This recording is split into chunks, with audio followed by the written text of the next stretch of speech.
그 지난 주간에 인상적인 사진 하나를 봤습니다. 뒤에 나오겠는데요. 한 선교사님이 그 아프리카에서 찍어 보낸 사진인데, 저기 보면 아이들이 이렇게 있습니다. 공통점은 배가 많이 나왔는데 저 아이들의 입에 마스크가 이렇게 쓰여져 있습니다. 그런데 저게 조금 확대해서 보면 그 마스크가 아닙니다. 저게 지금 우리가 흔히 쓰는 택배 상자와 같은 그 골판지로 찢어서 이렇게 입을 가린 겁니다. 뒤에 끈을 매서. 여러분 보이시죠? 그러니까 우리가 얘기하는 뭐 KF94라든지 덴탈 마스크 이런 것들을 사용하는 거는 물론이고, 우리가 흔하게 구할 수 있는 헝겊 마스크조차 없기 때문에 그냥 종이 박스를 찢어서 거기다 끈을 매달아서 마스크를 대용하는 것입니다. 저 아이들의 그 눈빛을 가만히 들여다보면 두려움이 있어요. 그 코로나에 대한 두려움과 그리고 공포가 있는 것을 느낄 수 있습니다.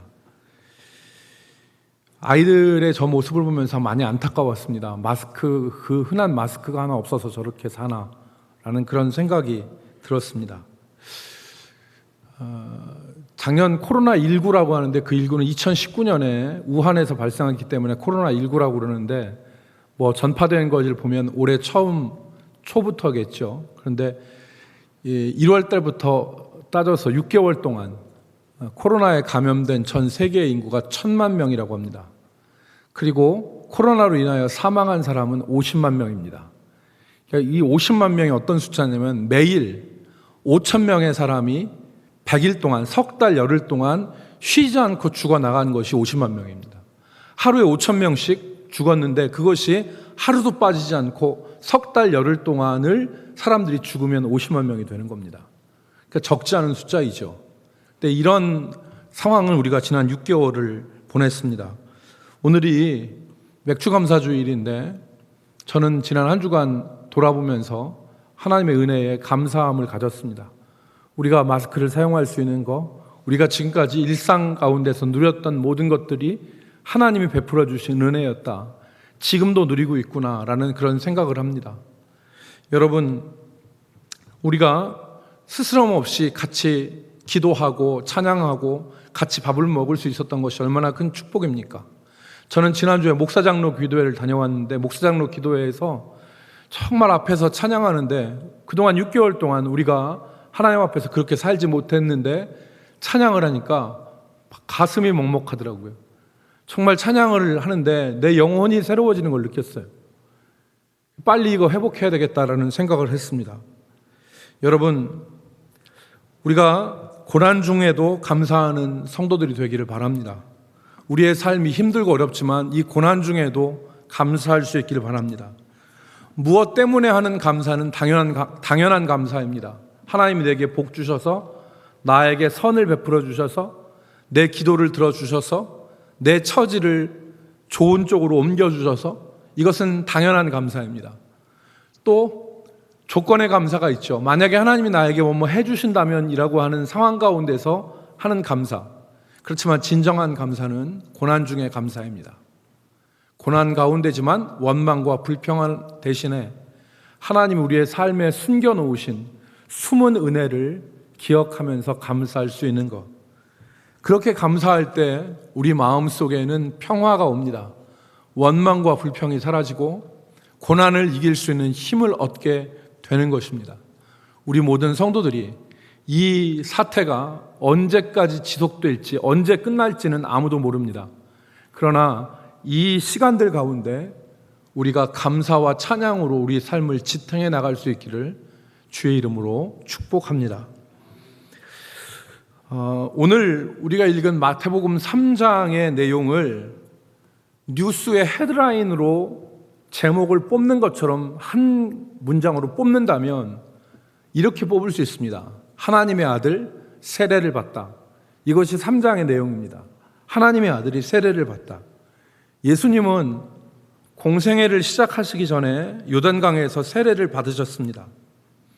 당시에 수많은 사람들이 요단강으로 나와서 요한에게 세례를 받았습니다. 성경에 보니까 예루살렘과 온 유대와 요단강 사방에서 예수님께 나왔다고 그랬습니다. 특별히 우리가 한 가지 생각할 것은 이 예수님의 세례 받으심이 사복음서 전체에 기록되었다는 것입니다. 예수님의 출생에 대해서는 사복음서 중에서 둘은 기록이 되고 둘은 기록되지 않았습니다. 마가와 요한은 예수님의 탄생을 기록하지 않습니다. 그렇지만 그 마가와 요한도 예수님의 세례에 대해서는 전부 다 기록을 했습니다. 그만큼 중요하다는 거겠죠. 오늘 우리는 이 시간에 예수님의 세례 받으심에 대해서 우리가 같이 생각하고 이 세례 받으심에 대해서 우리에게 주시는 의미, 말씀을 한번 생각해 보도록 하겠습니다. 첫 번째, 예수님의 세례는 무죄의 세례였다. 무죄의. 요한의 세례는, 요한이 베푼 세례는 회개의 세례였습니다. 오늘 본문은 11절에서 나는 너희를 회개하게 하기 위하여 세례를 베풀지만 내 뒤에 오시는 이는 물과 성령으로 세례를 베푸실 것이다 라고 요한이 말했는데, 요한의 세례는 회개의 세례, 준비의 세례였습니다. 회개란 헬라어로는 메타노에오, 히브리어로는 슈브라고 얘기를 하는데, 이 말은 마음을 바꾸다 혹은 길을 바꾸다라는 뜻입니다. 가던 길을 바꾸다, 마음을 바꾸다라는 뜻입니다. 그러니까 죄된 길로 가던 사람이 의의 길로 돌아서는 것을 말하고, 더럽고 추한 삶을 살던 사람이 정결한 삶으로 바꾸는 것을 의미합니다. 그 당시에 많은 사람들이 요한에게 나와서 세례를 받은 것은 임박한 심판과 하나님의 나라를 앞에 두고 회개하기 위함이었습니다. 요한이 회개하라, 천국이 가까이 왔느니라 선포했고, 그의 말을 통해서 많은 사람들이 회개로 나아갔습니다. 그런데 예수님이 이 대열에 합류하셨습니다. 예수님도 이 세례를 받으셨습니다. 회개의 세례를 받으신 것입니다. 혹 우리가 생각하기를 예수님도 죄가 있으신 건 아닌가? 우리가 알지 못하는 죄가 예수님에게 있었던 것은 아닌가? 이렇게 생각할 수도 있습니다. 그러나 예수님은 죄가 있으셔서 회개의 세례를 받으신 것이 아닙니다. 성경은 예수님의 무죄성에 대해서 여러 곳에서 증거하는데, 베드로전서 2장 22절의 말씀에 보면 그는 죄를 범하지 아니하시고 그 입에 거짓도 없으며 죄와 거짓이 없으신 분으로 예수님을 소개합니다. 또 고린도후서 5장 21절 말씀에는 좀 더 구체적으로 말씀합니다. 하나님이 죄를 알지도 못하신 이를 우리를 대신하여 죄로 삼으신 것은 우리로 하여금 그 안에서 하나님의 의가 되게 하려 하심이라. 하나님이 죄를 알지도 못하신 예수님을 죄로 삼으신 것은 우리로 그 안에서 의롭다 하심을 받게 하려 하심이라. 요한일서 3장 5절 말씀에 보면 그가 우리 죄를 없애려고 나타나신 것을 너희가 아나니 그에게는 죄가 없느니라 그랬습니다. 여러분, 그렇다면 왜 예수님이 세례를 받으셨을까요? 왜 예수님이 요한의 세례를 받으셨을까요? 여기서 우리는 예수님의 세례의 두 번째 의미를 발견할 수 있습니다. 예수님의 세례는 의의 세례였습니다. 다시 말해서 의를 이루시기 위한 세례였습니다. 예수님의 죄 없으심을 안 세례 요한이 자기에게 세례를 받으러 나오시는 예수님을 말렸습니다.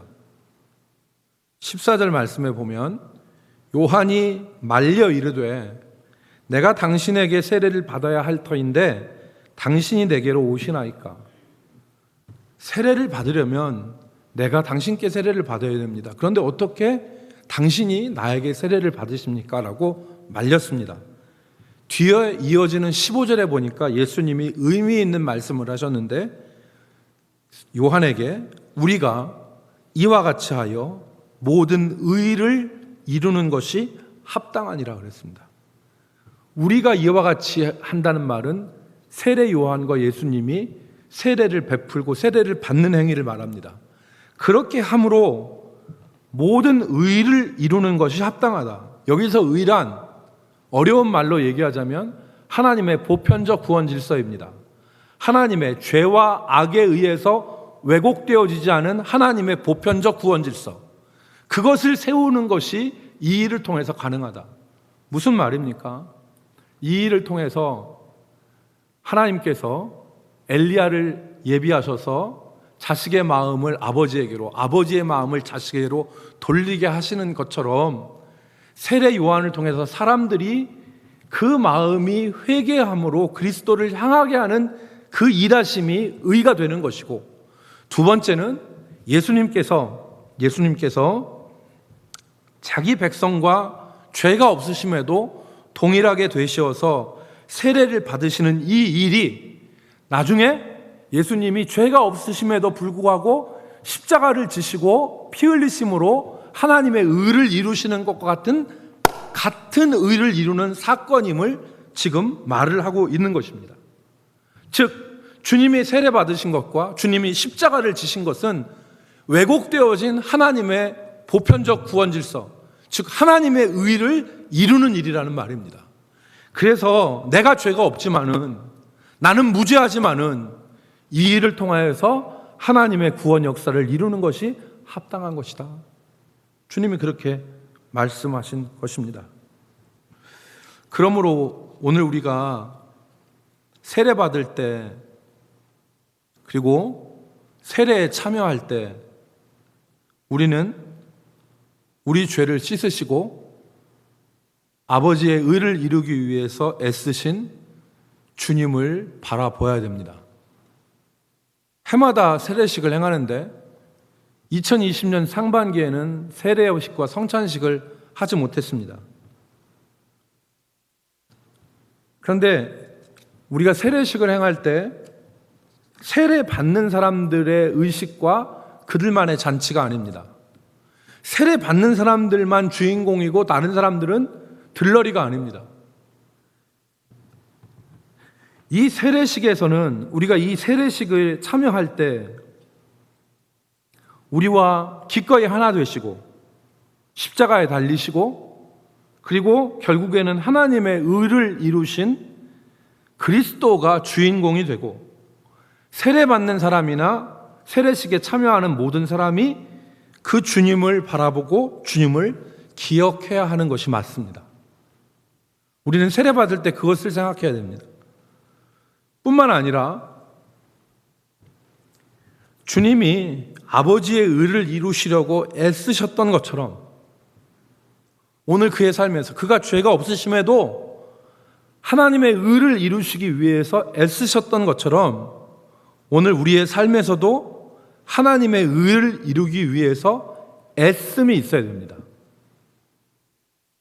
주의를 지키려고 하는 애씀, 하나님의 뜻을 이루려고 하는 애씀, 말씀을 따라 살려고 하는 애씀이 우리 가운데 있어야 되는 것입니다. 온갖 어려움과 핍박 가운데서도 불구하고 주의를 지키려고 애쓰는 사람들이 있습니다.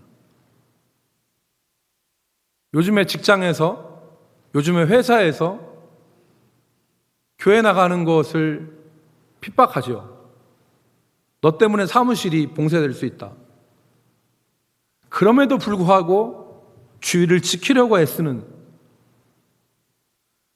형편이 안 됐을 때 영상이라도 붙잡고 주의를 지키려고 하는 애씀, 하나님의 말씀대로 살려고 하는 애씀, 그것이 오늘 본문을 바라보면서 그리스도가 세례를 받으신 것을 통해서 우리들이 기억해야 될 모습입니다. 그것이 있어야 됩니다. 만약에 우리에게 그런 생각이 없다면 우리는 우리의 육체대로 세상이 원하는 대로 살 수밖에 없는 것입니다. 저는 지난 주간에 한 권의 책을 읽다가 감동적인 사연을 하나 읽었습니다. 2018년에 소아당뇨를 앓고 있는 자녀를 둔 젊은 엄마가 검찰에 의해서 기소를 당했습니다. 김미영 씨라고 하는 사람인데, 이 젊은 엄마는 소아당뇨를 앓고 있던 아들이 있었습니다. 근데 이 소아당뇨를 앓고 있는 아들의 당을 체크하기 위해서는 하루에 20번 정도 바늘을 찔러서 혈당을 검사해야 됐다고 합니다. 매일 그렇게 찌르는 사람이나 매일 그렇게 당하는 아이나 사는 것 같지 않았겠죠. 그런데 김미영 씨가 어느 날 해외에서 연속 혈당 측정기라는 것이 있다는 것을 알게 됐습니다. 이 연속 혈당 측정기는 한 번만 바늘을 찔러서 센서를 달면 계속 찌르지 않아도 혈당을 체크할 수 있는 기계였습니다. 김미영 씨가 그 컴퓨터 쪽에서 일을 했는데 자기의 영어 실력, 그러니까 이 기계가 연속 혈당 측정기가 한국에는 없었어요. 그러니까 외국에서 해외에서 수입을 해야 됐었는데 자기의 영어 실력과 자기 IT 기술을 이용해서 이 기계를 주문하고 아이에게 사용을 했습니다. 사용했더니 삶이 달라졌습니다. 삶이 달라지라는 겁니다. 아이의 삶이 달라지고 남편과 자기 사이의 관계가 달라지고 가정이 달라지고, 그래서 삶이 달라졌기 때문에 이 행복을 다른 사람들과 나누고 싶어서 같은 소아당뇨를 앓고 있는 사람들에게 이 기계를 수입해서 쓸 수 있도록 도와줬습니다. 돈 한 푼 안 받고. 그 사람들에게 이 동병상련이니까 내가 이렇게 고통스러웠는데 내가 이걸 써보고 나니까 이게 너무 좋더라. 삶이 달라지더라. 그래서 그걸 쓸 수 있도록 해줬습니다. 여러분 집에 가셔서 소아당뇨 김미영 씨라고 치면 한 회사에서 만든 유튜브가 나옵니다. 열정의 기름 붓기라고 하는 그 회사에서 만든 유튜브가 있는데 그 유튜브에 그 내용이 나옵니다. 그런데 여러분, 이것이 법에 저촉이 됐습니다. 왜냐하면 그의 작은 선행이 죄가 되었는데 불법 의료기 알선 판매 혐의가 적용이 됐습니다. 불법. 그러니까 이게 우리나라에서 허가받지 않은 의료기인데 그것을 들여와서 쓸 수 있도록 불법 의료기를 알선하고 사용하게 한 죄가 된 겁니다. 검찰에서 그를 기소를 했습니다.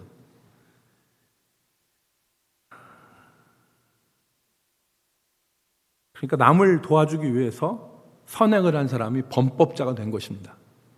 이 사연을 듣고 그 회사에서 동영상을 만들었는데 이게 지금 조회수가 200만이 넘었습니다. 그리고 이게 일파만파 사람들에게 전하게 되어져서 검찰이 결정을 내렸습니다. 기소유예로. 그리고 문재인 대통령이 이 동영상 때문에 의료기기 산업의 낡은 관행과 불필요한 규제를 혁파하겠다라고 말을 하게 되었습니다. 여러분, 이 동영상에서 김미영 씨가 이런 말을 합니다. 법을 어긴 건 잘못이지만 저는 저의 행동이 부끄럽지 않습니다. 삶이 달라지는 경험을 저와 같은 처지의 부모들에게 겪게 해주고 싶었어요. 법을 어긴 건 잘못이지만 그래도 저 스스로에게 잘했다고 말해주고 싶어요. 이 말이 그의 말입니다. 여러분, 정말 이기적인 시대, 그리고 자기 자신이 우상이 되어버린 시대에 의가 무엇인지를 생각하게 하는 사건입니다.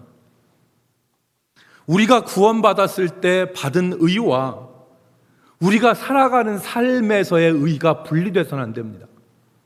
우리가 구원받았을 때 받은 의가 있다면 그 의가 우리의 삶에서도 나타나야 됩니다. 그게 정상입니다. 그게 정상 아니겠습니까?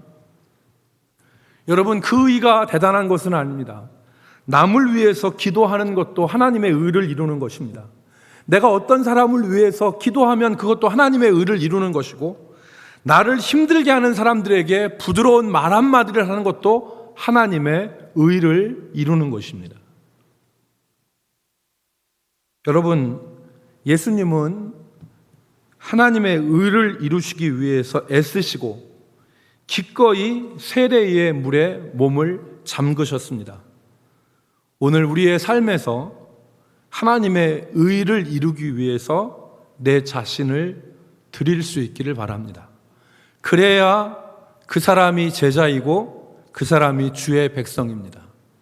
우리는 세례받으신 예수님의 모습을, 요한에게 죄가 없으심에도 불구하고 세례받으신 예수님의 모습을 통해서 의를 이루시고자 하는 주님의 모습을 볼 수 있습니다.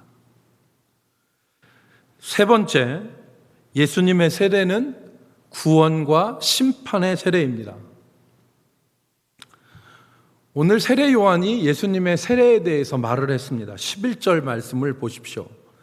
나는 너희로 회개하기 위하여 물로 세례를 베풀거니와 내 뒤에 오시는 이는 나보다 능력이 많으시니 나는 그의 신을 들기도 감당하지 못하겠노라. 그는 성령과 불로 너희에게 세례를 베푸실 것이요 그랬습니다. 요한은 자기의 세례와 예수님의 세례의 차이점을 분명하게 말했습니다. 요한은 자기의 역할과 의미를 알았던 거죠. 한마디로 요한은 길잡이였습니다. 예수님의 길을 예비하는 길잡이. 그래서 세례 요한은 예수님의 길을 예비하고 사람들을 마음을 주께로 향하게 했습니다. 그래서 말라기에 있는 말씀처럼 그가 아버지의 마음을 자식에게로 돌이키게 하고 자녀들의 마음을 아버지에게로 돌이키게 하리라고 하는 사명을 감당했죠. 이 세례 요한의 세례가 사람들에게 어떤 역할을 했습니까? 자기의 삶의 비참함을, 자기의 삶의 참상을, 더 이상 죄 가운데 살아서는 안 된다고 하는 위기의식을, 그것을 느끼게 하고 의의 길을 바라보고 그리고 돌아서게 한 일을 했습니다. 왜 사람들이 요단강으로 몰려왔습니까? 예수님이 하신 말씀처럼 부드러운 옷을 입은 사람을 구경하기 위해서나 갈대를 구경하기 위해서 나온 것이 아닙니다. 400년 동안 하나님 없이 산, 400년 동안 하나님의 안 계신 삶을 산 이스라엘 백성들의 그 마음이 얼마나 처절했겠습니까? 그들이 그러한 상황에서 주께로 나온 것입니다. 여러분, 코로나가 아무리 기승을 부리고 해도 저는 크게 걱정하지는 않습니다. 왜냐하면 하나님의 백성들은 하나님이 있어야 살아요. 하나님 앞에 나와야 삽니다. 택한 백성은 하나님께서 하나님 앞에 세우십니다. 예배하는 자로. 하나님께서 택한 백성은 예배하는 자로 세우세요. 오늘날 성령께서 이 일을 하십니다.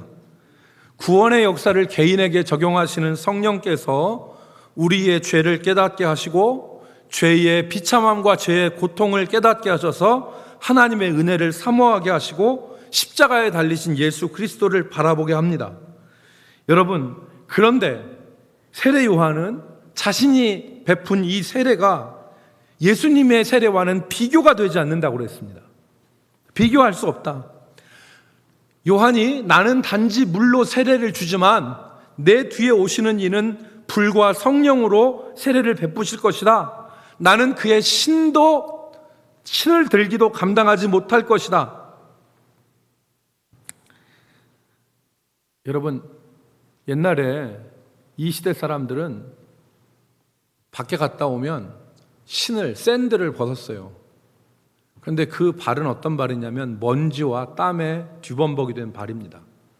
이때 당시에 도로가 제대로 다 정비가 돼 있었겠어요? 아니면 이 사람들이 양말을 신었겠습니까? 그러니까 이 땀과 그리고 먼지에 뒤범벅이 된 신발을 벗기고 그 주인의 발을 씻는 것은 하찮은 사람이 하는 일이었어요. 종이 하는 일이었습니다. 그러니까 그러니까 요한이 오늘 내가 그의 신을 들기도 감당치 못한다고 하는 것은 이러한 맥락에서 한 얘기입니다. 나는 그와 비교하면 아무것도 아니다. 내가 주는 세례는 아무것도 아니다. 그렇게 말하는 것입니다. 그런데 나는 단지 물로 세례를 주지만 내 뒤에 오시는 분은 불과 성령으로 세례를 주실 것이다. 이것이 예수님의 세례의 의미를 설명한 말입니다. 불과 성령이 무엇이냐? 여러 가지 해석이 있지만 성경을 기준으로 하면 그 의미는 구원과 심판입니다. 불은 심판을 의미합니다. 불이 의미하는 것은 심판입니다. 문맥에서 그것이 나와 있죠.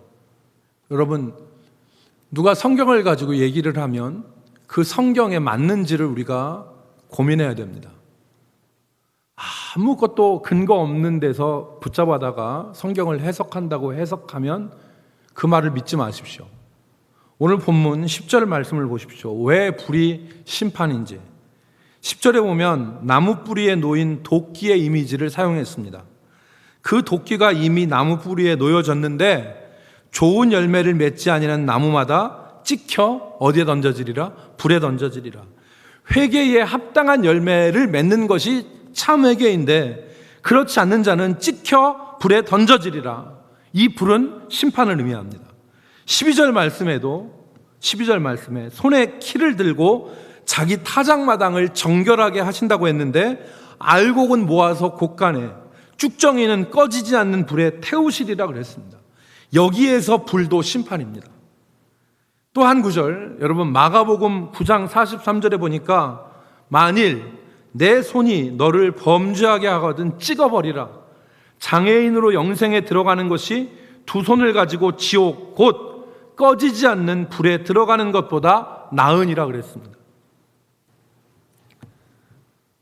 물로 세례를 주는 것이 물에 완전히 잠겨 적시는 것과 같이 불로 세례를 준다고 하면 불에 의해서 완전히 타버리는 심판을 의미하는 것입니다. 반면에 성령은 구원을 상징하는 말입니다. 마태복음 28장 19절 20절에서 예수님은 아버지와 아들과 성령의 이름으로 세례를 주라고 하셨습니다. 그리고 고린도전서 12장 3절 하반절 말씀에 보면은 또 성령으로 아니하고는 누구든지 예수를 주시라 시인할 수 없다라고 했습니다. 성령으로 세례를 받음으로 예수를 주라고 시인할 수 있는 것입니다. 성령으로 세례를 받음으로 예수를 주라고 시인할 수 있는 것입니다. 마가복음 16장 16절 말씀에는 믿고 세례를 받는 사람은 구원을 얻을 것이요 믿지 않는 사람은 정죄를 받으리라. 문학의 어법 중에서 생략법이 있죠. 여기 16장 16절 앞에는 믿고 세례를 받는 사람은 구원을 받을 것이요 뒤에도 똑같은 말이 있어야 됩니다. 믿지 않고 세례 받지 않는 사람은 정죄를 받을 것이다. 생략된 것입니다. 즉 성령으로 세례 받음이 구원받는 길입니다. 성령으로 세례 받는 것이. 그러므로 불과 성령으로 세례를 준다는 요한의 말은 그리스도께서 영원한 구원과 영원한 심판을 주시는 분이다 라는 것을 말하는 것입니다. 그리스도께서 영원한 구원과 영원한 심판, 영원한 멸망을 주시는 분이다. 그러므로 사랑하는 성도 여러분, 세례는 기독교인이 되는 형식적인 절차가 아닙니다. 이 세례를 통해서 영원한 형벌과 영원한 구원이 갈라지고 이 세례를 통해서 회개하고 하나님의 나라를 사모하면 하나님의 구원의 은혜를 경험하는 역사가 일어나지만 이것을 외면하면 영원한 멸망에 이르게 되는 것입니다. 바울 사도는 날마다 내가 죽노라 그랬습니다. 이 말씀처럼 우리 마음속에서 날마다 세례는 일생에 한 번밖에 받지 않습니다. 그 이유는 성부와 성자와 성령의 이름으로 주어진 세례가 다른 어떤 것에 의해서 대체되거나 갱신될 만큼 우리에게 불완전하게 주어지지 않았기 때문에 그런 것입니다. 그렇기 때문에 세례는 한 번 받지만 우리 마음속에서는 바울 사도가 고백한 것처럼 날마다 잘못된 인생길에서 돌이키는 회개, 그리스도의 피와 성령으로 죄를 씻고 새로워지는 은혜의 역사가 날마다 일어나야 되는 것입니다. 이것이 우리의 자세이어야 됩니다. 그리스도의 세례는 영원한 심판과 영원한 구원의 통로입니다. 우리가 하나님의 나라를 사모하여 날마다 성령의 은혜를 덧입을지언정 심판의 불에 던져지는 일은 없어야 될 것입니다. 여러분, 이야기 하나를 하고 마치겠습니다. 1905년에 평양에서 있었던 일인데 지금부터 한 115년 전이죠. 그 당시에 선교사님들이 세례를 주었는데 세례를 줄 때 오늘날처럼 문답을 했습니다. 세례 문답을. 근데 지금처럼 그렇게 쉽게 하지 않고 세례 문답을 통과하지 못하면 세례를 주지 않았습니다. 여러 가지 어려운 질문이 많았었는데 거기서 합격해야만이 세례를 받을 수가 있었습니다. 그런데 70이 넘은 노인장 한 분이 예수를 믿어서 세례를 받으려고 하는데 번번이 문답에서 떨어졌어요. 계속 떨어지니까 선교사님이 하루는 그분에게 하시는 말씀이, 내가 어르신에게는, 당신에게는 다른 것을 묻지 않을 테니까 사도신경하고 주기도문하고 십계명만 외워가지고 오십시오. 그러면 합격시켜드리겠습니다. 그렇게 얘기를 했습니다. 노인이 열심히 외웠습니다. 십계명, 주기도문, 사도신경 열심히 외웠는데 선교사님 앞에만 서면, 그대 앞에만 서면 이게 안 되는 거예요. 그렇게 2년을 또 낙방을 했습니다. 세례는 당연히 못 받았습니다. 3년째 되던 해 노인이 또 세례를 받으려고 문답을 하러 나왔습니다. 그런데 그 노인이 선교사님에게 부탁을 했습니다. 선교사님, 제가 무식하지만 유아 세례라는 것이 있는 것을 압니다.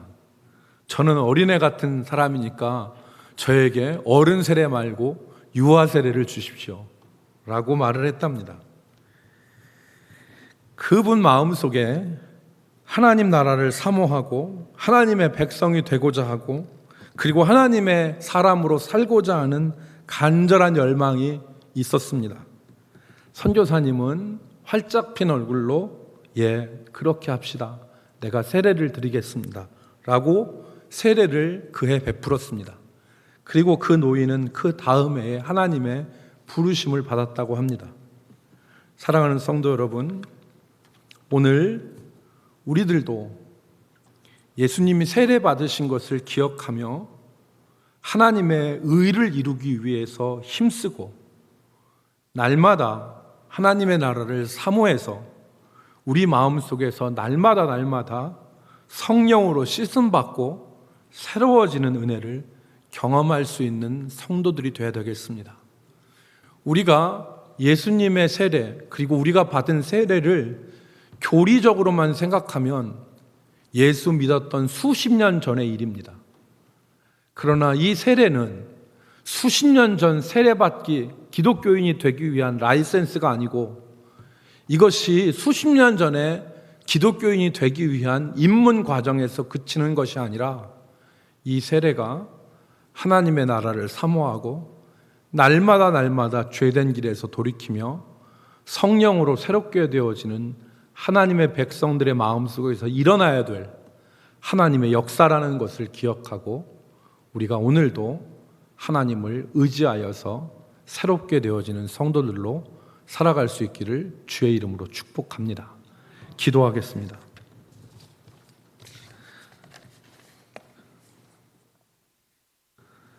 하나님,